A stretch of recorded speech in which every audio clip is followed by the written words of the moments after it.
एक बार गिरिराज जी वाले पूज्य श्री पंडित जी महाराज, उनके कुछ अंतरंग सेवक उनके पास में थे।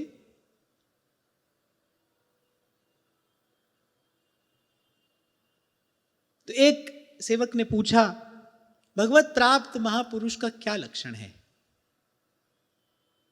पूज्य श्री पंडित जी महाराज ने कहा, प्रत्येक परिस्थिति में जो समान रहे, रहनी जिसकी एक सी रहे, जो समत्व को उपलब्ध हो गया है, मैं उसी को भगवत प्राप्त मानता हूं। ज्ञेयः स नित्य सन्यासी यो न द्वेष्टि न कांक्षति। तो एक अन्य, और वो भी पूज्य बाबा महाराज के अंतरंग सेवक ही थे, उन्होंने कहा कि ऐसा लक्षण तो हमको केवल आप में ही दर्शन होता है, आपके अतिरिक्त तो किसी और में यह दर्शन नहीं होता। जैसे ही पूज्य श्री पंडित जी महाराज ने सुना, दोनों कान पर हाथ रख लिया और कहा, हाय हाय, कैसी बात तुमने मेरे सन्मुख कर दी। व्याकुल हो गए पूज्य श्री पंडित जी महाराज ये सुनकर कि केवल आप में दर्शन होता है और किसी में नहीं। फिर पूज्य श्री पंडित जी महाराज ने कहा, कैसे नहीं होता? ऐसे संत हैं? कहां हैं? पूछा सेवकों ने। आपको बताऊं, पूज्य श्री पंडित जी महाराज ने किनका नाम लिया?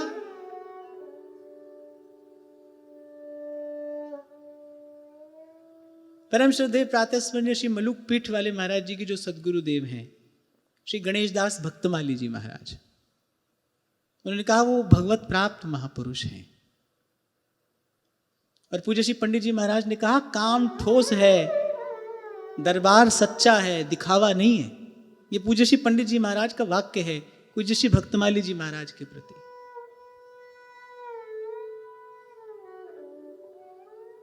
हम तो ऐसे हैं, हमारा कोई चेला हमसे कहे आप ही सबसे बड़े, हम कहा वाह तुम सबसे बढ़िया और हम सबसे बड़े, खूब राजी हो जाए हम तो। दोनों कान पर हाथ रख लिया पूज्य श्री पंडित जी महाराज ने, कैसी बात कर रहे हो?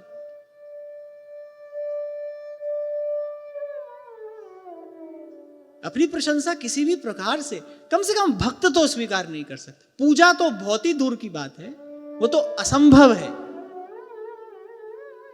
वो तो प्रशंसा सूचक वाक्य भी स्वीकार नहीं कर सकता।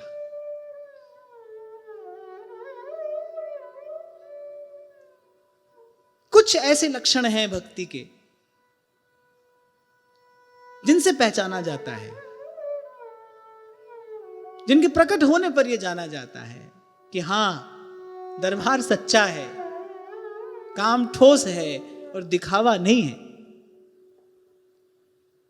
और बड़ा अद्भुत और बड़ा पवित्र चरित्र है पूज्य श्री भक्तमाली जी महाराज का भी। त्याग, वैराग्य, सहिष्णुता, समदर्शिता, तितिक्षा, निरभिमानता,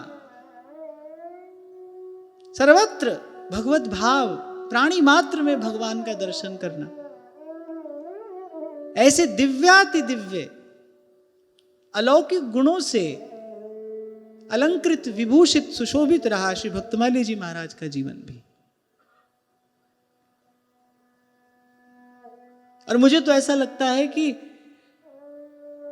भगवान के चरित्र चिंतन से भी कहीं अधिक लाभ साधक को संतों के चरित्र चिंतन से होता है, क्योंकि भगवान की तो भाई प्रत्येक क्रिया अलौकिक है, उनकी लीला तो अलौकिक है। पर संत का जो जीवन चरित्र होता है ना, उससे कुछ मोती चुनकर, उससे कुछ ग्रहण कर कर हम अपने साधक जीवन को आकार दे सकते हैं। प्रतिकूल से प्रतिकूल परिस्थितियों में भी समत्व,